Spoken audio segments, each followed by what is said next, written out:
They didn't switch up overnight. No, it was gradual, quiet, like a shadow slipping across the floor while you weren't looking, and by the time you noticed, they weren't who they used to be, or maybe they never were.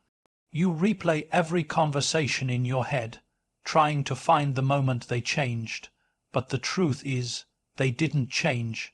They revealed who they were when they realized you no longer needed their approval to breathe. When you stopped asking for their permission to grow, that's when the mask fell, that's when the shift began. Loyalty has an expiration date for the self. Serving, they were never loyal to you. They were loyal to what you did for them, to how small you made yourself so they could feel big, to how available you were when their world was falling apart, but never when yours was. And that's the part that hurts the most, isn't it? That you were genuine. You showed up, you gave without calculating, you stood by them, not because it was convenient, but because loyalty is who you are. But loyalty, true loyalty, is tested in silence, in absence, in seasons when you have nothing to offer but yourself. And in those moments you discover the truth, that some people don't stay because of love. They stay because of leverage. They stay because you were useful, not because you were cherished. The second you started choosing yourself, the second you stopped playing small, they grew distant.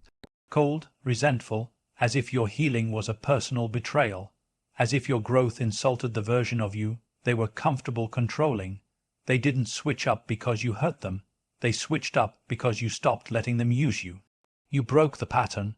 You stopped being predictable. You no longer reacted to their manipulations. You no longer watered dead relationships just to keep the peace. And suddenly, your name tasted different in their mouth. Suddenly, you went from the one who always understands to the one who changed. But let me tell you something. There's a difference between changing and evolving.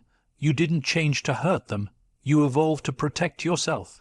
You evolved to break a cycle that was quietly draining the life out of you. And the ones who were only loyal to your brokenness, they couldn't handle your healing, because your healing took away their power. So they rewrote the narrative. They painted you as distant, selfish, maybe even cold. They needed a reason to justify the distance they created, and rather than look in the mirror, they pointed the finger. They told others you switched up, when in truth you woke up. You saw them for who they really were, and once the illusion shattered, so did the bond, because it was never rooted in truth. It was rooted in benefit. In control and that kind of connection, it never lasts, it pretends, it performs, it clings until you rise too far for them to reach. They didn't switch up because of what you did. They switched up because of what you stopped doing. You stopped chasing, you stopped explaining, you stopped justifying your worth, and the moment you did, they were gone, so let them go. Let them find someone else to drain, someone else to guilt, someone else to carry the weight they never learned to lift themselves. Because loyalty to the wrong people is just a slow form of self-destruction, and you finally chose to live. Your silence offended their ego. It wasn't the words you spoke that pushed them away. It was the ones you didn't. The silence, the calm, the steady refusal to participate in their chaos. That's what did it. They expected you to fight, to plead, to chase after their disappearing loyalty like it was your job to keep them comfortable while they treated you like an afterthought. But you didn't. You watched quietly. You let the distance speak, and that, to someone who feeds on control, is the greatest insult, because silence is louder than shouting when it comes from a soul that's been tested. It says, I've seen enough. It says, I know who you are now. And that terrifies them. They weren't prepared for your stillness. They were used to the version of you that over-explained, that softened your truth so they wouldn't feel convicted. That absorbed disrespect and turned it into patience. But one day you didn't respond, you didn't explain yourself, you didn't try to fix the unfixable, and in that silence they were forced to face themselves, and they didn't like what they saw. So rather than change, they blamed you. Your quiet confidence unnerved them. Your ability to walk away without burning bridges made them question their importance in your life, because people with fragile egos believe that if you're not chasing them, you're attacking them. If you're not feeding their drama, you're ignoring their worth. But you weren't ignoring them. You were choosing peace, choosing wisdom, choosing energy conservation over emotional bankruptcy. You see, they expected a reaction. Because reactions give them power. Reactions tell them you're still emotionally tied to their approval. But silence breaks that chain. It says, I don't need this dance anymore. And what they won't admit is that your silence made them feel exposed, vulnerable, stripped of the illusion that they mattered more than they did. So they switched up, quickly, sharply. They became distant, bitter, even cold, because your stillness made their chaos obvious. Your silence became a mirror, and they didn't like the reflection. It's ironic, isn't it, that all those times you tried to explain yourself, to be the bigger person, to keep the peace, they barely noticed. But the moment you stopped, when you chose not to dignify their games with a reaction, that's when they felt betrayed, because your silence was power. It was clarity. It was dignity wrapped in restraint. And some people aren't used to that. They confuse silence with weakness, until it walks away and never looks back. So let them feel offended. Let them misread your silence however they want. That's not your responsibility anymore. Your job isn't to convince people of your worth. Your job is to protect your peace. And if that peace upsets someone's ego, then maybe their presence was never peace to begin with. They needed a villain to feel like a victim. You were their safe place, their steady ground, the one who stayed when others walked. And yet, somehow, in the end, you became the villain in their story, not because you betrayed them, but because they needed someone to blame for the weight of their own reflection. See, when people can't face their own guilt, they create a scapegoat. When they refuse to take accountability, they rewrite the narrative. And suddenly, the person who held them up is the one who brought them down. That's the tragedy of growing around the wrong people. They don't love you. They use you to avoid themselves. It starts subtly. They twist a memory, downplay your kindness, turn your boundaries into betrayal, and before you know it, you're hearing versions of events that never happened. At least not that way. Why? Because the truth is heavy. And some people would rather destroy a good thing than admit they weren't ready to be loved well. Your strength highlighted their weakness. Your honesty exposed their dishonesty. Your patience made their impulsiveness look cruel. And instead of rising with you, they resented you. But here's what no one tells you. When someone is committed to misunderstanding you, no amount of explaining will ever change their mind. They switched up because your growth made them uncomfortable, but admitting that would require self-reflection, and not everyone is ready to go that deep. So instead, they flipped the script. They needed to believe that you were the problem. That you were cold, distant, disloyal, because playing the victim meant they didn't have to change. It gave them comfort, control, sympathy from others, and they ran with it telling half. Truths dressed as warnings, painting you as unpredictable, maybe even dangerous. But what they were really doing was hiding behind stories, hiding behind wounds they refused to heal, because it's easier to point a finger than to hold a mirror. But here's what matters now. You don't have to defend yourself against lies spoken in rooms you no longer enter. You don't need to prove your heart to people committed to misunderstanding it. Let them talk. Let them tell their version, because the truth, it doesn't panic, it doesn't chase, it doesn't beg to be believed. It just stands, quiet, unshaken, and patient enough to outlast every false narrative. You didn't become the villain. They made you one so they could be the hero of their own illusion. That's not your burden to carry. So let them keep their story. Let them play the role that helps them sleep at night. You're not responsible for their script. You're responsible for your healing, your growth, your peace. And if that makes you the villain in someone's story, so be it. Because sometimes being misunderstood is the price you pay for finally choosing yourself. You outgrew their comfort zone. They were never afraid of losing you. They were afraid of losing the version of you that kept them comfortable. The one who apologized too quickly. The one who dimmed your brilliance just so they wouldn't feel small standing next to you. The one who accepted half. love, and called it patience. You see, people don't always leave because you became worse. Sometimes they leave because you became better, and better doesn't always mean louder.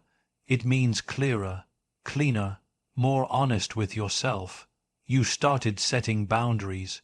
You stopped overextending. You stopped shrinking just to fit into spaces that were never designed to hold the fullness of your spirit. And that's when the shift happened. That's when they started pulling away, not because you were doing something wrong, but because they could no longer control who you were becoming. It's a strange thing, isn't it, how your evolution, something meant to free you, ends up offending those who claim to care for you. They say you've changed as if it's a crime, but what they really mean is you're no longer easy to manipulate. You're no longer soft clay in their hands. You're no longer their emotional cushion, their go-to when the world gets too heavy. And that discomfort, it speaks louder than words. It shows up in cold shoulders, dry responses, distant eyes. Suddenly, the people who once celebrated you now look at you like a stranger, not because you lost your way, but because you found your voice. Growth is uncomfortable, not just for you, but for those who've benefited from your stagnation. When you start healing, you start noticing. You start calling things what they are. You no longer laugh at the jokes that sting. You no longer entertain the chaos just to keep the peace. And for people who relied on your silence, your awakening feels like rebellion. They never imagined you'd actually walk away, that you'd stop explaining yourself, that you'd realize your peace mattered more than their approval. So when it happened, when you started choosing you, they didn't know how to respond. They didn't know how to stay in the presence of someone they couldn't control anymore, so they switched up, cold, subtle, but intentional, because your light no longer served their comfort zone. It exposed the places they were unwilling to grow, and rather than rise with you, they resented you for leaving them behind, even though they were the ones who let go first. Let them. You weren't meant to stay small just to make others feel tall. You weren't put here to be a prisoner of their comfort. You're allowed to change, you're allowed to evolve, and if that threatens their version of you, then maybe that version was never based on truth, but on convenience. So walk forward. Let the silence speak what words never could. You didn't abandon them. You simply outgrew the box they built for you, and the moment you stopped fitting was the moment they called it betrayal. They switched up because you didn't break. They were counting on your collapse. Quietly, secretly, they were waiting for you to fall apart, not because they hated you, but because your strength unsettled them. They saw what you carried, the weight, the betrayal, the quiet nights where you buried screams in silence and tears in pillows. They saw the fire you walked through, and yet somehow you didn't burn, you didn't shatter, you didn't lose yourself, and that's why they switched up, because they expected your wounds to become your identity. They expected you to stay broken, bitter, and begging, but instead you rebuilt, slowly, silently, and with a kind of resilience they never knew existed, that scared them, because if you could survive without them, if you could heal without their validation, then who were they in your life really? See, they were never threatened by your pain. They were threatened by your power, and power doesn't always look like loud words or sharp comebacks. Sometimes it's in the calm, the way you stopped responding, the way you smiled without seeking permission, the way you carried your scars without turning them into weapons. That quiet confidence, that unshakable energy, it forced them to confront something uncomfortable. They no longer had influence over you, and people who rely on control can't stand that. They'd rather turn away than stay in the presence of someone they can't break. That's what they were after all along, control, not love, not connection. Control dressed as concern, manipulation disguised as loyalty. But when you rose, when you stopped just surviving and started living, you became living proof that you never needed them to begin with. And instead of celebrating your strength, they punished you for it.